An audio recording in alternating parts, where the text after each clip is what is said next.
नमस्ते, प्रणाम, राम राम सा खम्मा गणी। कैसे हैं आप सभी लोग। उम्मीद करती हूँ आप सभी खुश होंगे, स्वस्थ होंगे। हमने ये जाना था कि सर्दियों में जब सर्दियाँ आने वाली होती है तो हमें सितंबर अक्टूबर के महीने में हमारी गुलाब की हार्ड प्रूनिंग या जो है सॉफ्ट प्रूनिंग करनी होती है। तो उसके बाद सर्दियों में हमें हमारे गुलाब का क्या ध्यान रखना है, किन बातों का ध्यान रखना है, सर्दियों में हमें ऐसा क्या करना है जिससे हमारी गुलाब का पौधा स्वस्थ रहे और उसमें खूब सारी कलियाँ बने और खूब सारे फूल बने। तो सबसे पहले आप देख लीजिए मेरे गुलाब में कितने सारे जो है गुलाब के फूल खिले हैं मेरे गुलाब के पौधे में। जो मैंने हार्ड प्रूनिंग की थी ये उसका नतीजा है। हम जब हार्ड प्रूनिंग या सॉफ्ट प्रूनिंग करते हैं तो खूब सारी नई नई ब्रांचेस आती हैं और ब्रांचेस के साथ साथ खूब सारी नई कलियाँ बनती हैं, खूब सारे फूल खिलते हैं। तो चलिए अब हम जानते हैं कि सर्दियों में हमें किन बातों का ध्यान रखना है हमारे गुलाब के पौधे पर। सबसे पहली बात जो हमें ध्यान देनी है वो है सनलाइट। गुलाब को प्रतिदिन 5 से 7 घंटे की धूप मिले। अगर गुलाब के पौधे को धूप नहीं मिलेगी तो कलियां और फूल कम आएंगे। कलियां बनने और फूल खिलने के लिए पौधों को धूप प्रॉपर मिलनी ज़रूरी होती है। और सर्दियों में गुलाब में खूब सारी कलियां और फूल बनते हैं, तो गुलाब को कम से कम 5-7 घंटे की धूप मिले ऐसी जगह हमें हमारे गुलाब के पौधे को रखना है। और अगर कम धूप मिलेगी तो कम धूप की वजह से गुलाब में है फंगस लगने का खतरा अधिक रहता है। तो हमें हमारे गुलाब के पौधे को ऐसी जगह रखना है जहाँ उसे 5 से 7 घंटे की प्रतिदिन धूप मिले। दूसरी बात हमें ये ध्यान देनी है कि हमें हमारे गुलाब के पौधे को रेगुलर वाटरिंग करनी है। सर्दियों में गुलाब की मिट्टी जल्दी ड्राई हो जाती है और डिहाइड्रेट हो जाती है, तो ऐसे में हमें हर रोज़ हमारे गुलाब के पौधे को पानी देना है, जिससे हमारे गुलाब का पौधा ताज़ा रहे और उसमें बिल्कुल भी पानी की कमी ना रहे। लेकिन पानी देते वक्त ये ध्यान रखें कि आप गुलाब की मिट्टी में ही पानी दें, गमले में पत्तियों पर पानी ना दें, क्योंकि पत्तियों पे अगर पानी लगेगा खासकर सर्दियों में तो हमारी पत्तियों पे फंगस लगने का खतरा रहता है। अगर आपको पत्तियों पर पानी देना ही है तो सुबह के समय दें, ताकि धीरे धीरे धूप में हमारे पत्तियों पे अगर कोई पानी या मॉइस्चर रह जाएगा तो वो धीरे धीरे धूप में उड़ जाएगा।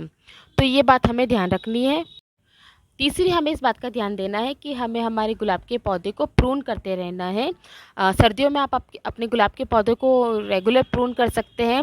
पुरानी मृत सूखी हुई ब्रांचेस को, पुरानी लंबी जो है वो शाखाएं होती है जिनमें बिल्कुल भी कलियां नहीं आई हुई होती है, पुरानी पहले की होती है, आप उन शाखाओं को प्रून कर सकते हैं। आप उन शाखाओं को प्रून करेंगे तो आपके गुलाब में नई नई शाखाएँ बनेगी, नई नई शाखाओं के साथ नई नई कलियाँ बनेंगी।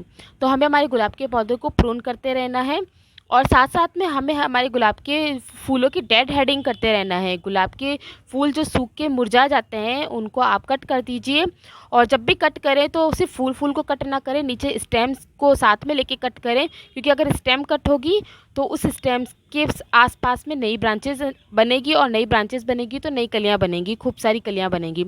तो हमें हमारे गुलाब के फूलों की डेड हेडिंग भी करते रहना है।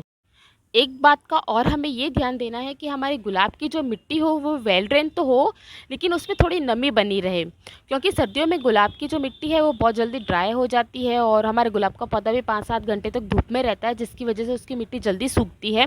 तो हमें ऐसी मिट्टी तैयार करनी है हमारे गुलाब के लिए जिसमें थोड़ा मॉइस्चर होल्ड रहे।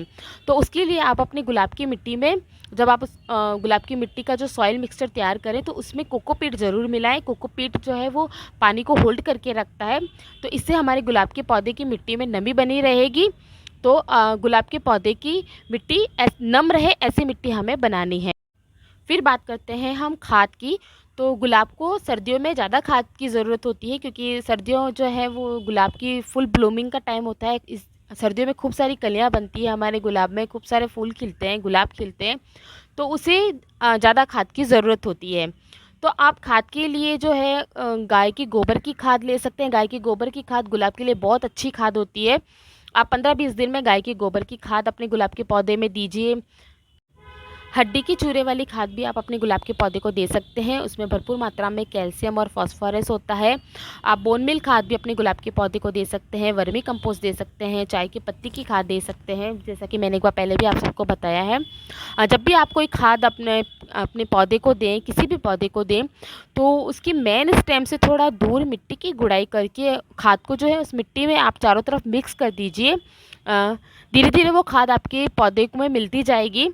कभी भी मेन स्टेम के आसपास खाद नहीं देनी चाहिए, इससे हमारा पौधा ख़राब हो सकता है। सरसों की खली की खाद भी आप अपने गुलाब के पौधे को दे सकते हैं, खासकर सर्दियों में। सर्दियों में ये खाद सभी पौधों के लिए बहुत अच्छी होती है, सभी फूलों वाले पौधों के लिए बहुत अच्छी होती है।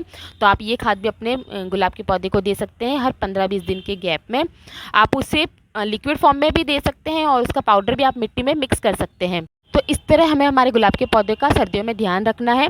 हर 15-20 दिनों के गैप में हमें हमारे गुलाब के पौधे को अच्छी खाद देनी है, अच्छी धूप देनी है, पर्याप्त पानी देना है, प्रूनिंग करते रहना है, फूलों की डेड हेडिंग करते रहना है। और एक बात का और ध्यान देना है, हमें हमारे गुलाब के पौधे के सर्दियों की धुंध से, कोहरे से या पाले से बचाना है। तो हम हमारे गुलाब के पौधे की मल्चिंग कर सकते हैं और गुलाब के फूलों को पॉलीथीन से ढक सकते हैं। तो इस तरह आप अपने गुलाब के पौधे का ध्यान रखिए और अपना भी ध्यान रखिए। मिलती हूँ अगले वीडियो में। खुश रहिए, स्वस्थ रहिए और मुस्कुराते रहिए इन गुलाब की तरह।